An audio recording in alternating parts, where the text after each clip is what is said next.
Esta vida não é sempre o que pensamos que será, diz Caim. Você é uma chama entre as cinzas, Elias Vetúrios. Você vai brilhar e queimar, devastar e destruir. Você não pode mudar isso, não pode parar. Eu amo. A cara da Livinha, a melhor parte. Eu amo!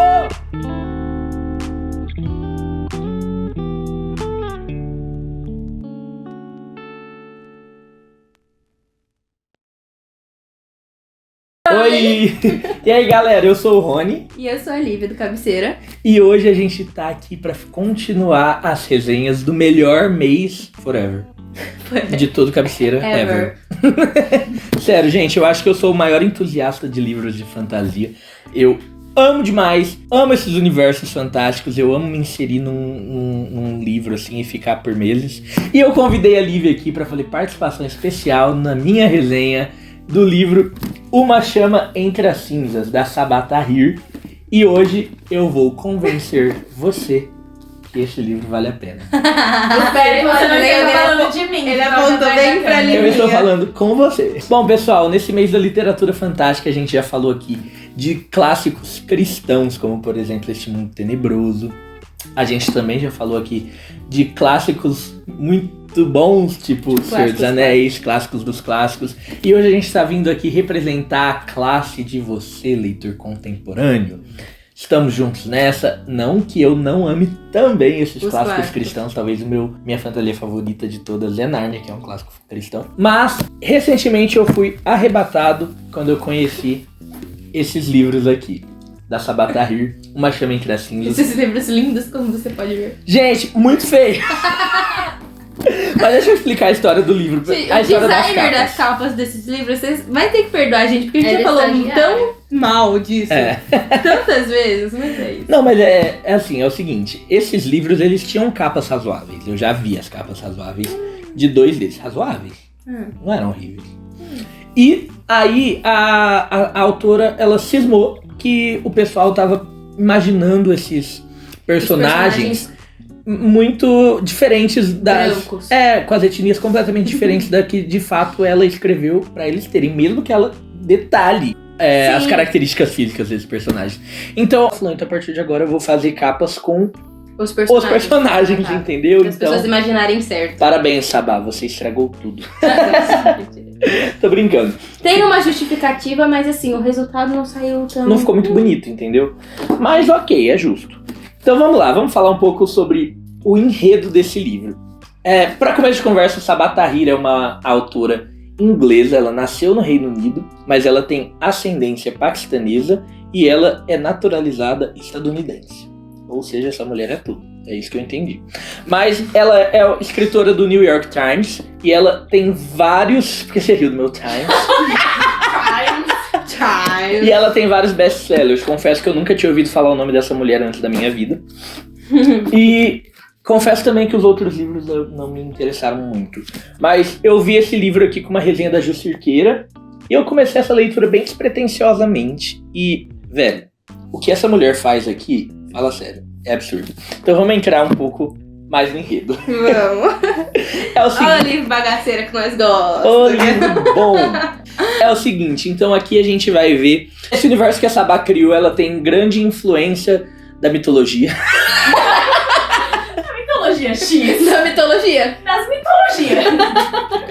Esse universo fantástico que a Sabaa criou tem grande influência da mitologia árabe e tem também grande influência, né, das histórias romanas. Isso. Fechou. E aqui a gente vai acompanhar a história de dois personagens centrais. Laia e Elias. Elias. Eu falo Elias, tá bom? Português, né, gente? Exato. Aí ela devia ter escrito o nome deles na capa. Ah, não. Ignora. É tipo assim, se eu parar de falar o nome deles errado, entendeu? Mas aqui... Porque imaginava eles errados. Em inglês é Elias, né? Laia e Elias. É engraçado, mas é isso, gente. Então, a gente vai acompanhar a história desses dois personagens centrais que nada tem em comum. Isso desde socialmente até de personalidade. Porque nesse reino aqui que a Sabaa construiu, existe um império, né? As pessoas aqui elas são divididas em dois tipos de condições sociais. A gente tem os eruditos, que são os pobres, né? Que são a maioria escravizados ali. São povos diferentes. Isso. E a gente tem os ilustres, que são as pessoas que têm maior prestígio.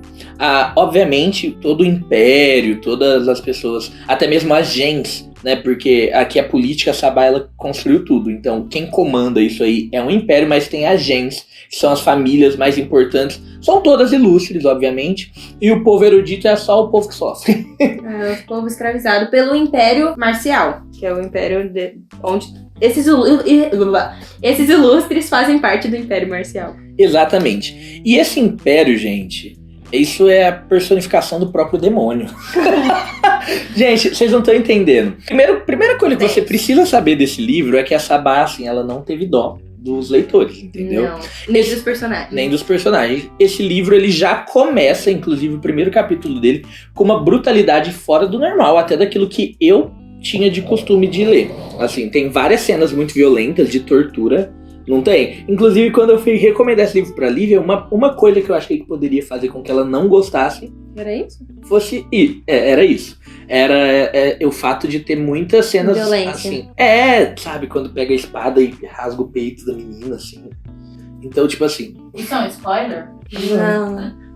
Ela sofre tanto que nem é spoiler. Então a Sabá, ela não romantiza nada, né, dessa violência. O intuito da Sabá sempre foi mostrar como esse império era opressor e agressivo e não tinha dó nenhuma. E, enfim, eu vou falar um pouco da história da Laia e você vai falar um pouco da história do Elias, pode ser? Pode ser. Então, o Elias, vamos aportuguesar aqui o nome dele. Obrigado. Ele é um menino que foi treinado pelo Império Marcial para se tornar um máscara. O que são os máscaras? São soldados de elite ali que usam literalmente uma máscara de metal que gruda na cara das pessoas conforme elas vão usando a máscara. Se funde com o corpo. Se funde com a cara das pessoas, elas nunca mais podem tirar essa máscara. Só que acontece, a máscara do Elias não se fundiu a ele ainda. Por quê? Por algum acaso aí, ele odeia ser um máscara e ele planeja fugir da academia onde ele treina, que é a academia de Blackcliff. Só que o livro já começa com ele tentando escapar, e aí a melhor amiga dele encontra ele, a melhor amiga dele chamada Eleni, e fala: querido, o que você tá arrumando? Vamos que, ó, acharam uma pessoa tentando fugir e estão chamando todo mundo pra ir lá ver o que vai acontecer com esse menino que tá tentando fugir. E aí já começa, gente, o primeiro capítulo que aparece o Elias já começa com a gente vendo a comandante da academia açoitando um menininho, criança, que tava tentando fugir da academia. Isso porque, gente, esses caras que vão pra essa academia pra serem treinados e se tornarem máscaras, eles vão pra lá muito pequenos, eles passam toda a infância, a adolescência e o começo da juventude nessa academia, e depois de máscara eles se tornam então aí a força, né, o exército, né, a força do Império. Exatamente. Então assim, com 6, 7 anos eles são selecionados aleatoriamente ou lá pelos magos, pelos adivinhos, pelos adivinhos pra passarem a integrar a academia de Blackcliff. E aí ele logo vê essa cena do menino sendo literalmente assassinado, porque ele não sobrevive, ele era uma criança levando várias chibatadas da comandante, e ele fica tipo assim: pô, se me pegarem fugindo, é isso que vai acontecer comigo. Mas eu quero sair daqui, não é isso que eu quero pra minha vida. E aí a gente descobre... Já pode falar disso? Pode. Que a comandante de Blackcliff é a mãe biológica do Elias. Gente, só um parêntese, essa mulher, gente, ela é mó. Não, velho, na moral, essa é a pior pessoa de todo o livro, de toda a saga, né? De todos os livros. Ela é a pessoa mais cruel, ela não tem coração. A gente fica tipo assim: por que você tá fazendo isso com as pessoas, cara? Entendeu? É difícil de entender, né? Exatamente. E o Elias, ele é um cara que tá aí, né, preso nesse sistema de império e tudo mais, e sendo obrigado a se tornar um torturador, mas que é uma pessoa muito humana, nada tem em comum com a sua mãe. Porque quando ele nasceu, a bendita da Caris, que é a comandante, abandonou o menino no deserto, e ele cresceu como um tribal. O que é o tribal? São outros povos, que são tribos, literalmente, daquele povo. E aí uma mulher daquela tribo, assim, tipo a líder da tribo, mais ou menos, adotou ele e criou ele ali até ele ser levado pra Blackcliff novamente e reencontrar a mãe biológica dele, que era Uó! É tipo isso, gente. E a Caris é a grande diretora da academia toda. A comandante, né? Uhum. No dia seguinte dessa tortura aí, é o dia da formatura de todos os máscaras. Ou seja, o Elias tinha um único dia pra fugir. Era agora ou nunca. Só que aí, antes dele conseguir fugir, ele encontra um adivinho, que até então, pra ele, era uma lenda. Adivinhos eram uma lenda, eram Charlatões. seres, assim, seres que não existiam, na verdade. Mas aí chegou o tal do adivinho chamado Caim. Chegou no Elias e falou assim, meu querido, é o seguinte, amanhã é tua formatura, e aí, o que vai acontecer? A gente vai precisar selecionar um novo imperador. O imperador não tem herdeiro, a gente vai precisar fazer uma competição aqui pra selecionar o novo imperador. E deixa eu te falar, você quer ter liberdade, né, de verdade. Se você fugir, você vai acabar se tornando o que você mais teme. Você vai se tornar um cara violento, tudo mais. Mas se você ficar, aí sim você vai encontrar a sua liberdade. E aí o Elias tem um momento ali de reflexão. Ele falou assim, se eu ficar, eu vou me tornar o quê? Imperador do império mais violento da história. Ou seja, como que eu não vou ser violento, né? Tipo assim, se eu vou literalmente representar o que eu tanto odeio. Mas se eu fugir, esse cara tá falando que eu vou me tornar o que eu mais temo. Então qual é a minha melhor alternativa? O que eu faço? Ele fica naquela confusão assim e por fim ele decide que ele vai ficar e vai passar por toda essa coisa, as eliminatórias, pra decidir quem que vai ser o novo imperador. Detalhe, são vários os formandos aqui dessa academia pra se tornarem os máscaras, mas os adivinhos, como eles têm essa moral simbólica, assim, como são pessoas, né, sobrenaturais, que adivinham, uma coisa meio mística, assim, eles vão escolher apenas 4 que são os melhores. Jovens. Exato. Eles selecionam ali os melhores guerreiros, os que são, tipo assim, mais talentosos ali na arte de lutar, pra competir, pra se tornarem o novo imperador e a águia de sangue. Que é o braço direito. Exatamente. Imperador. É o sucessor. E, gente, obviamente que dentre esses 4 estaria o Elias Vetúrio. A Helene, Áquila, que é a sua melhor amiga. E os seus 2 arqui-inimigos do colégio, assim, da academia. Que são gêmeos. São os 2 irmãos gêmeos, o Marcos e o Zé. E aí, esses 4 vão começar, então, por fases eliminatórias que são bem complicadas. Mas, enfim, a Lívia contou até onde dá pra gente contar. Acho que é. Da história do Elias. E aí fica a seu critério se você vai ler pra descobrir o resto ou não. Uma coisa que é interessante vocês saberem é que a narrativa aqui ela é completamente intercalada. O capítulo 1 se chama Laia, o capítulo 2 se chama Elias, o capítulo 3 se chama Laia, o capítulo 4 Elias. E que assim por diante. De vista dos dois. E cada capítulo, que um deles vai ser o narrador. E a história dos dois demora a cruzar, né? Então, enquanto a gente tem o Elias ali vivendo a vidinha dele como um ilustre na academia, como um máscara prestes a se formar, a gente vê a história da Laia, que é a história sofrida mesmo, né? Porque o drama do Elias é tipo, eu não quero matar as pessoas, mas ele estava fisicamente a salvo. Enquanto a Laia, gente, o primeiro capítulo se chama Laia, né? Uhum. A gente começou aqui trocado, mas começa a história com a Laia. E o primeiro capítulo é simplesmente ela ali vivendo a vidinha dela, que de pacata não tinha nada, porque afinal de contas ela é uma erudita. Tipo assim. E assim, já começa com os pais dela já tendo morrido. Os pais dela já foram mortos há um tempo atrás. E ela mora com os avós e com o seu irmão Darin. E começa com os máscaras invadindo a sua casa, matando seus avós de maneira cruel. Eu acho que foi nesse momento que eu entendi que ia ser um negócio... o tom do livro, assim, no quesito primeiro brutalidade. Capítulo, gente, eles matam 2 velhinhos. De maneira muito cruel. E a Laia consegue fugir. Só que a Laia... e o irmão foi capturado, preso. E o irmão dela foi preso como um traidor. E ele foi mandado pra uma prisão super dessas prisões super difíceis de se invadir. E é aquela que ele vai ser, tipo assim, que ele vai sofrer tortura e tudo mais. Porque ele literalmente foi levado como um traidor do Império. Isso, e a Laia ficou tipo, o que está acontecendo? Porque meu irmão é um traidor do Império. Ela acha uns desenhos dele assim.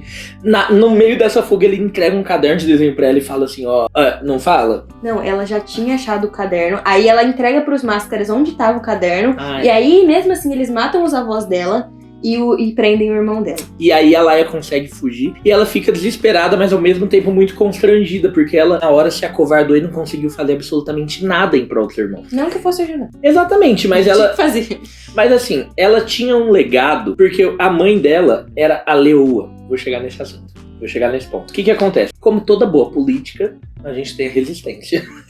Como todo livro de fantasia ou de distopia e coisas do tipo, a gente tem uma resistência. Então aqui, contra o Império, a gente tinha o grupo de rebeldes. E a mãe da Laia e do Darin, ela por muito tempo foi a líder desses rebeldes. Ela foi conhecida como a Leoa. E ela teve uma morte, inclusive, muito digna, lutando contra esses máscaras e coisa do tipo. E a Laia nada tem em comum com sua mãe, porque afinal de contas ela é completamente medrosa, ela é uma menina muito frágil, ela é uma garota que não queria estar nas condições que ela tá.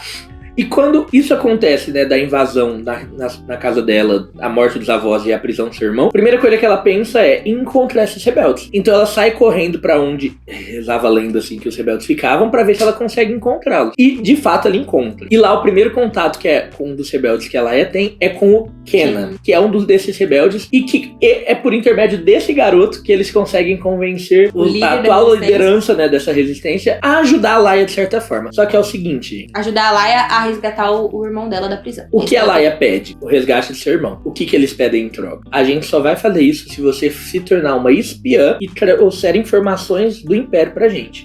Então a Laia vai precisar se infiltrar no Império para trazer as informações confidenciais. E como isso vai se dar? Se tornando escrava da comandante de Blackcliff. No caso, Keris Veturias, a pior pessoa do mundo. Do Elias. Exato, então eu acho que já dá pra entender por que a história desses dois se conecta. Grande parte do livro vai acontecer no mesmo ambiente, que é a Academia Blackcliff, só que cada um vive em sua vida. Então, tipo assim, o Elias, ele tem a turminha dele, ele tem os amigos dele, ele tem os plots dele. E a Laia, a mesma coisa. Quando ela se entrega como escrava da comandante, ela conhece os outros serviçais ali da comandante. Então vai ter a cozinheira, que é uma personagem bem pitoresca. Vai ter...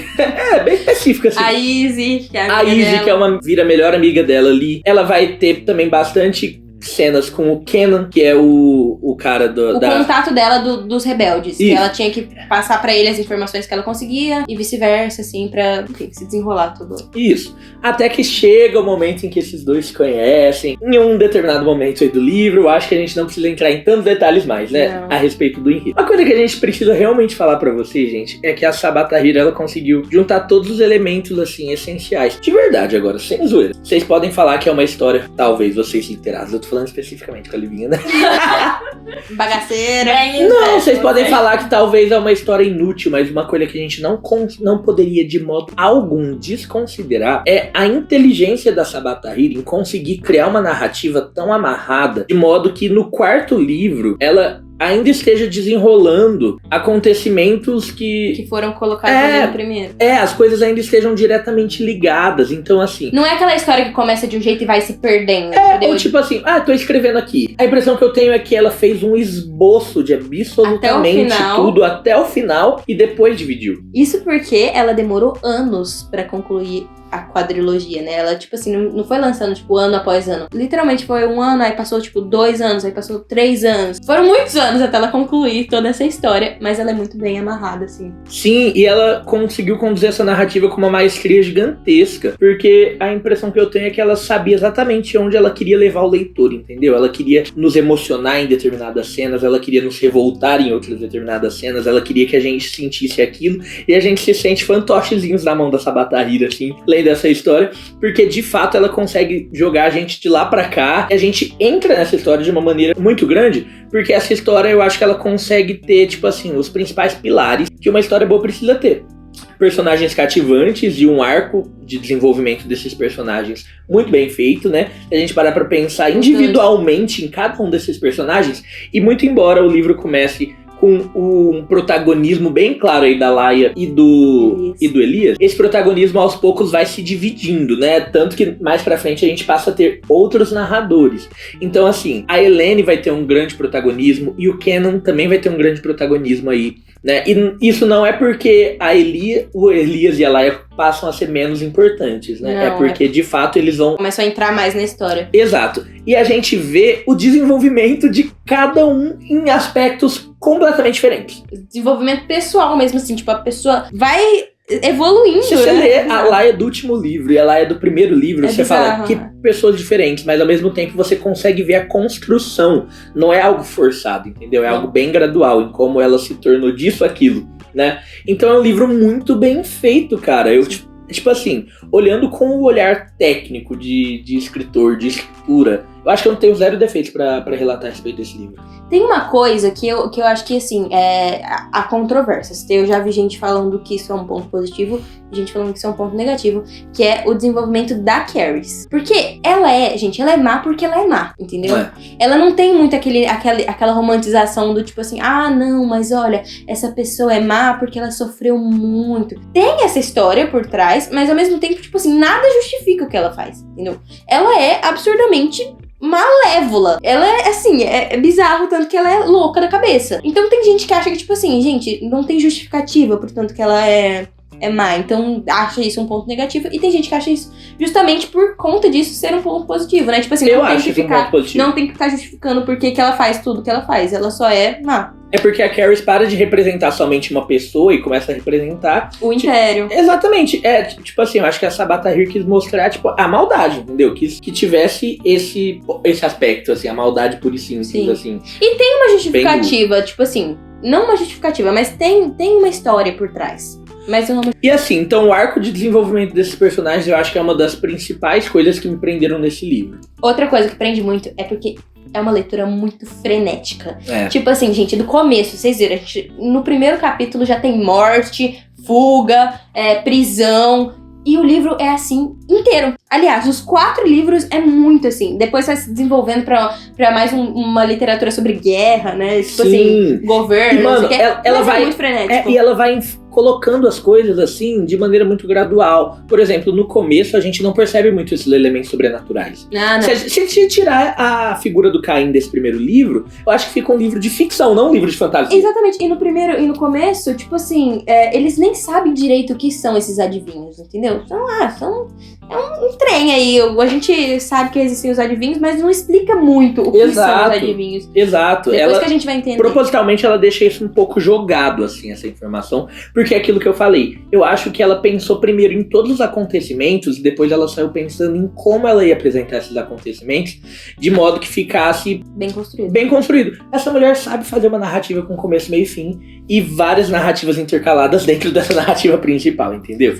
Isso ela sabe fazer muito bem. É óbvio que ela optou fazer isso nesse gênero específico que muita gente não vai gostar. Mas a impressão que eu tenho é que é uma pessoa que realmente sabe como se escrever alguma coisa, entendeu? Sim. E que qualquer tipo de gênero que ela quiser pegar, ela vai executar assim, de maneira perfeita, porque, de verdade, eu tirei o chapéu pra escrita dela. Tem pessoas que a história é boa, mas beleza, eu gosto, entendeu? É aquele negócio de eu gosto, não que é bem feito, mas é que eu gosto, veio de acordo com o meu gosto. Isso é bem feito, né? Sim. Tem um ponto positivo também que eu acho, principalmente pra quem é crente aqui, né? É que, tipo assim, apesar de ser uma fantasia YA, não é cheia de coisa...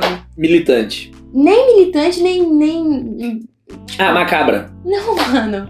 De, tipo, meio romancezinho explícito, assim, sabe? Hot. O pessoal fala hot. O hot. Não tem hot nesse livro, não tem. gente. Não, mas tem bastante cena de romance, né? Não, tem romance, mas não tem nada, sabe? E aquilo que eu falei dela conseguir fazer a gente odiar uma pessoa, ela também consegue fazer a gente shippar. E tem também, né, essa questão de, tipo assim, a gente shippa o Elias com a Laia, em determinado momento a Laia com o Kenan, em determinado momento o Elias com a Helene. Fale por você mesmo, eu não shippo não. Eles flertam, né, ali, e a gente fica, tipo, realmente tentando entender pra onde a Sabá vai conduzir o destino deles, e cada vez mais o destino deles começa a mudar, né, tipo assim, essas 4 pessoas, gente, o Kenan, a Helene, a Laia e o Elias, eles se tornam, tipo assim... Ai, não sei se é muito spoiler falar que eles... É que, tipo assim, no começo... Eu não sei se é isso que você quer dizer, mas... Eu ia falar que, tipo assim, eles vão de humanos a seres. É um pouco disso. Todos eles depois começam a descobrir que, sobrenaturalmente, eles também representam classes distintas. E também, tipo assim, a grande questão é que no começo... Tipo assim, o objetivo da Laia é libertar o irmão dela e o objetivo do Elias é não ser violento, é fugir do Império. Depois eles descobrem que eles estão no meio de uma guerra que acabaria com todo mundo. Exatamente. Literalmente, com o mundo conhecido. E eles são as figuras centrais que podem ser o pivô pra pra salvar as pessoas ou não. Exatamente. E derrotar a Caris. Isso não é spoiler não, gente. Ela é vilã desde o primeiro capítulo. E é isso, cara. Se eu não conseguir Isso é só o primeiro livro. Outra coisa importante de falar é o seguinte. Tudo que a gente falou a respeito do enredo tá aqui. E, tipo assim, Deve estar aqui. Tudo que a gente falou a respeito Gente, de Enredo deve estar acontece aqui, muita gente. coisa. Olha pra isso. Por que a gente não vai poder continuar? Pensa em Jogos Vorazes. Eu acho que todo mundo já viu Jogos Vorazes, né? Pode ser. Imagina a gente falar, tipo assim, gente, a premissa dos Jogos Vorazes 1 é eles estão num jogo em que só um sobrevive. E aí a gente já começar a resenha do 2 falando, tipo assim, aí os dois sobreviventes. Dá um Eu spoiler vou estar jogando, dando spoiler do 1. Isso aqui eu não vou conseguir falar o mínimo possível do segundo livro, sem falar necessariamente como acaba o primeiro, o que é uma reviravolta, entendeu? Então, estamos presos em comentar somente sobre Uma Chama Entre as Cinzas, mas tem também, segundo volume, Uma Tocha na Escuridão, terceiro, Um Assassino nos Portões, e o quarto, Um Céu Além da Tempestade. E todos esses elogios que eu fiz a respeito da Sabatahira, a respeito de como construir uma história, eu venho aqui fazer contraponto em como não construir um título chamativo.